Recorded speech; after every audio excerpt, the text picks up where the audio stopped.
Thanks, everyone, for being here. We've had a great introduction to the topic, so in the next 20 minutes, what I would like to do is talk a little bit about the strategies we can implement as educators to prepare students for the jobs and the careers.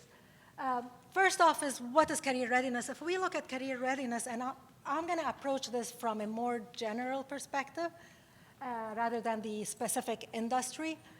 If we look at that, the National Association of Colleges and Employers specifically defines career readiness as the skills, knowledge, and attributes. So it's not only skills, but rather a combination of attributes and skill that make our students successful in their careers, and they refer to them as competencies.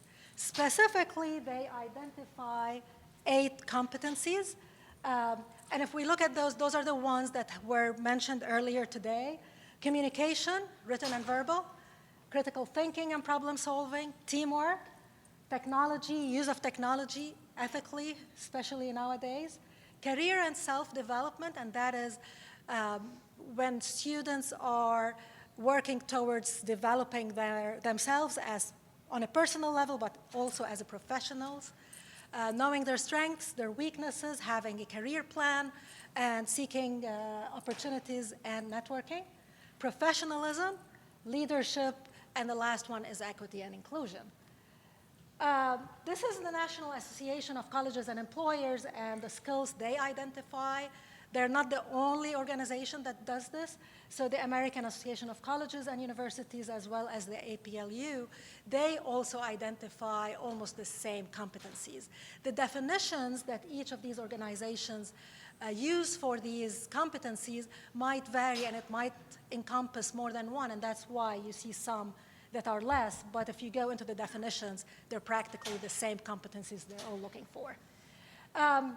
In 2021, there was this article that was published specifically with the poultry industry and identified work ethic, teamwork, leadership, initiative as top characteristics, oral communication, written communication also at the top. At UGA in 2021, we underwent a curriculum review.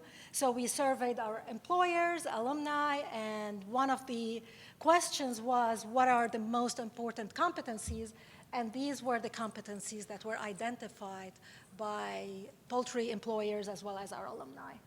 With all that in mind, the question comes up, are our students ready? Well, if we ask employers, and this is again from the NACE Job Outlook, so this is more national, this here is the percent of employers that said each of these competencies is either extremely important or very important. But when asked if students are proficient, it was lower. 55% of the students that are entering the workforce were identified by employers as extremely proficient or very proficient. Now, if we ask students what they think, absolutely, they think they are way better prepared than what employers are saying. So it's very clear there's a gap that we need to work on. And for that, I would like to talk about some strategies that we can do on a curriculum level in order to prepare our students for those competencies. The first one, and the most important one, is student ownership. We need to make sure students understand the value of these competencies. So the first thing is, what are these competencies? I spend almost a whole class talking about these competencies in my first class. I teach students. What are these competencies? What do they mean? What are characteristics and behaviors that explain that you have these competencies? The next thing is, why are they important? And the best way to show them is show them this data. I always show this table in my class and explain to students, this is why we need to work on those. If we have students buy in, then our job becomes easier. Once they identify that, we start to talk about how are we going to develop them. There is not a single class that we can teach to develop these competencies. So they need to understand what they're doing and how they're developing them. The next thing is scaffolded integration. So we really need to integrate these competencies into our curriculum, into our courses, into our assignments and activities. To do that, it's important that we start early. There is not an early, sometimes people say, oh, it's too early to start on this. There's never too early to start to work on these competencies. So we start early. We are clear and outline clear objectives so students know exactly what they're doing. It is, oh, is this better? Yes. Thank you. Okay, so the third thing is we need to provide guidance and support. With these competencies, it's not right or wrong.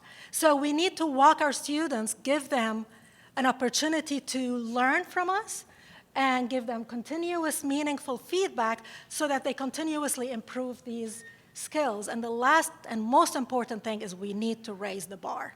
If we allow our students to stay where they are, they will never build those skills. So this is kind of how I approach my courses. And again, I said scaffolding through the curriculum. So at UGA, this is a typical progression of some courses that our students take. The first three courses I teach, so I have an opportunity to kind of build upon these competencies from one semester to another. My first course is academic and career planning that every single student entering our program has to take. It's required first semester. Then they take a seminar and move on. So I'm going to focus on these first three. And the first course is the academic and career planning course. That course has three objectives. The first one is to assist students transitioning from high school to college. We all know there is that transition. We want them to feel welcomed. We want them to have a community, have a support system, but also know how to be successful undergraduate students. The second one is to provide them resources for academic and career planning. And to do that, we go over so many different activities. I invite industry speakers to the class so that they can start learning about the industry and what can they do with this. I also invite alumni, so for them to hear the story of an alumni who's working, what they did as undergrads, all this helps. And the last one is where I start laying the foundations for these competencies. To do this and to be effective, I utilize peer mentors. Peer mentors in this class are an essential part of the course, from planning the course all the way to the end of the semester. They are the ones working with the students in the class. Usually they're juniors and seniors who have done very well, not only academically, but also with these competencies. I select them, and they help work with the students throughout the semester. This here is a sample of the assignments I have in that course and the competencies, and through several of these assignments, we try and address each and every competency. I want to focus here on a research project that takes around 6 weeks in the semester, but I try and plan it in a way to address each and every one of these competencies. The way it works, the first thing is they work in groups, and I always tell students, for the students in the room, how many of you don't like working in groups? Usually that's the first thing that students say. They don't like working with groups. And all my students know, if they take a class with me, there's a group project. I plan the group project, and then I plan the rest of my semester, because they're never going to work alone. So they work in groups to select a topic. They create an outline. They devise a plan, divide the work. Each person has their own part to do. They come back together. They put a poster. We give them feedback on the poster. They make changes, they finalize the poster, and then they present it. Through this whole work, they're working in class and outside the class. I, as well as the peer mentors, are going around helping them brainstorm, work together, and then improve their work, whether it is the information they're presenting or how they're presenting it.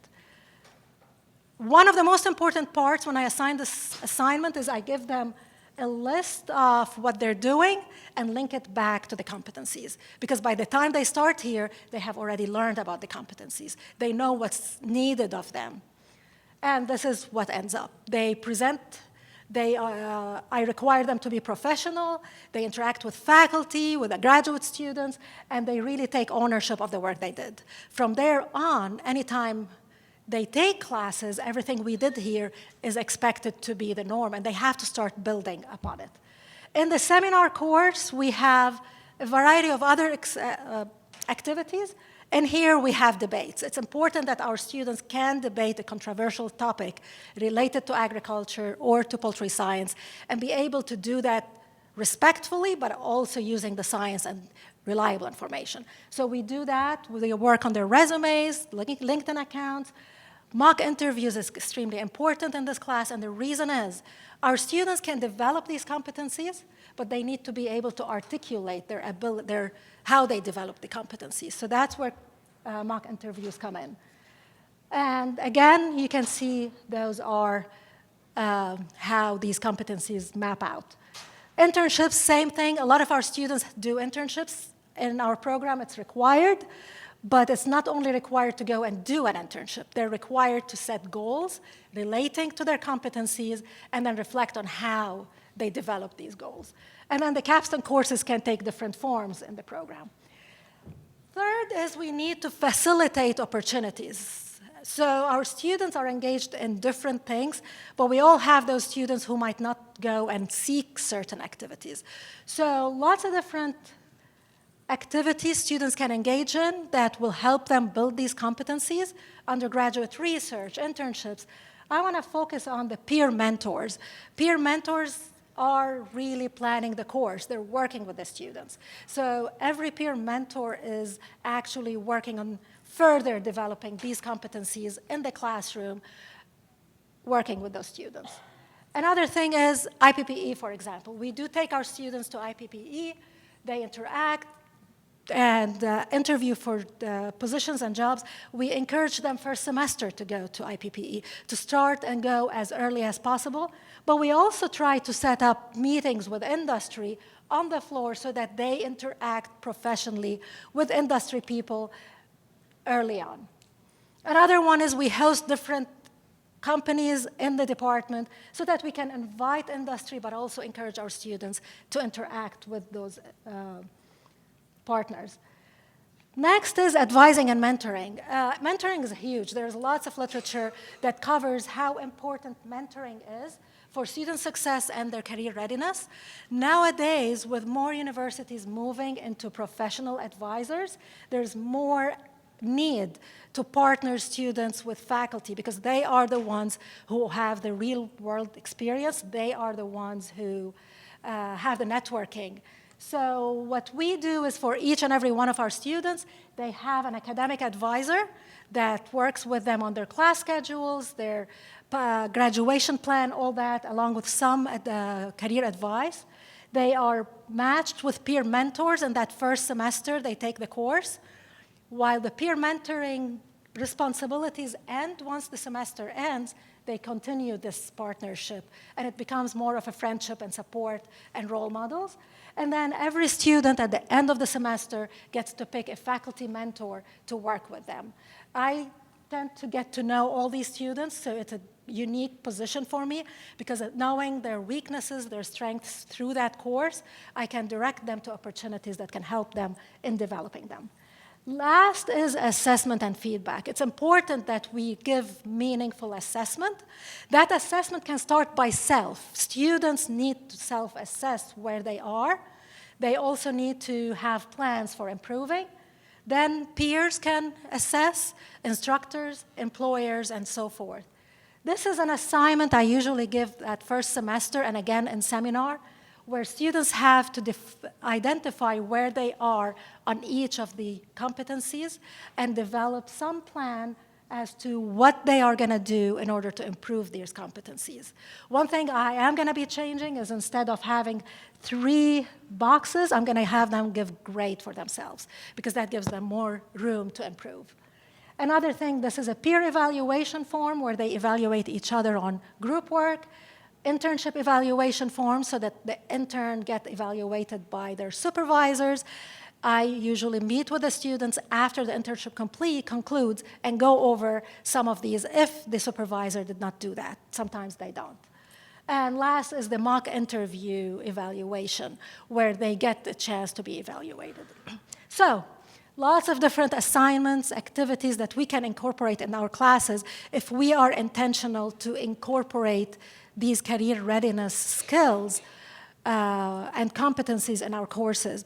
I am lucky that a couple of courses I teach allows me to incorporate a whole lot of these competencies. But if we look at this, lots of different things that we all do in our classes, whether it's lab reports, group projects, different things that can be utilized to build these competencies.